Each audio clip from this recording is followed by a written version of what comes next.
Entry मैं आपको बता रही हूँ, जिसमें कि अगर आप सिंगल सिंगल करना चाहते हैं, अगर आप कंफर्टेबल हैं सिंगल सिंगल करने में तो कैसे कर सकते हैं। जर्नल वाउचर सेलेक्ट कर लीजिए, डेट को सेलेक्ट कर लीजिए और यहाँ पे जो रेंट एक्सपेंसेस है उसको सपोज कीजिए 3 लाख रुपीज़ है तो 3 लाख रुपीज़ हम कर देंगे। और जो राजवीर तंवर हैं जो लैंडलॉर्ड हैं उनके लेजर को हम कर देंगे क्रेडिट। नरेशन में हम यहाँ पे मार्क कर देते हैं कि किस मंथ के लिए हमने जो रेंट है वो बुक किया है और बाय प्रेसिंग कंट्रोल ए आप इसको सेव कर सकते हैं इस लेजर को। अब सेकेंड एंट्री हम आरसीएम की कर लेते हैं या फिर टीडीएस की कर लेते हैं, क्योंकि हम यहाँ पे सिंगल सिंगल एंट्री कर रहे हैं तो सिंगल सिंगल आपको 3 एंट्रीज करनी होगी। तो यहाँ देखिए आरसीएम हम बुक कर रहे हैं। इनपुट आईजीएसटी जो है 3 लाख रुपीज़ के ऊपर 54,000 है तो 54,000 डेबिट हो जाएगा और टैक्स ऑन आरसीएम क्रेडिट हो जाएगा। थर्ड एंट्री हम कर लेते हैं टीडीएस की बुकिंग की कर लेते हैं। तो जर्नल वाउचर में करेंगे, डेट चेंज कर लीजिए और जो टीडीएस पेबल वाला लेजर है वो हमें सेलेक्ट कर लेना है।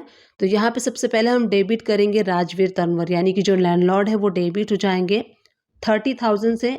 और अगेंस्ट रेफरेंस में आप उस इनवाइस को ले सकते हैं जिस इनवाइस के अगेंस्ट आप यहाँ पे टीडीएस को डिडक्ट कर रहे हैं। और टीडीएस पेबल ऑन रेंट वाले लेजर को हम यहाँ पे क्रेडिट कर देंगे। नरेशन में आप मार्क कर लीजिए being TDS book for the month of this जिस भी मंथ के लिए आप कर रहे हैं वो मंथ आप यहाँ पे मेंशन कर सकते हैं जिसमें कि आप रेंट, आरसीएम, टीडीएस बुक कर सकते हैं।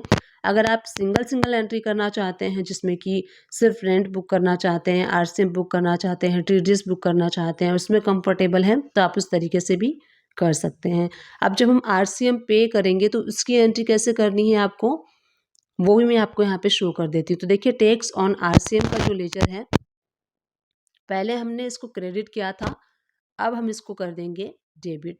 तो टैक्स ऑन आरसीएम वाला जो है वो डेबिट हो जाएगा और पेमेंट वाउचर में हम इसकी एंट्री करेंगे क्योंकि हम पेमेंट कर रहे हैं और कैश के थ्रू, बैंक के थ्रू वो हो जाएगा क्रेडिट। तो इस तरीके से आपको आरसीएम भी पे कर देना है और इस तरीके से आप बुकिंग कर सकते हैं जैसे मैंने आपको इस वीडियो में बताया। अगर अनरजिस्टर्ड लैंडलॉर्ड हैं उससे आप इनकी सर्विस को लेते हैं तो इस तरीके से आप बुकिंग कर सकते हैं।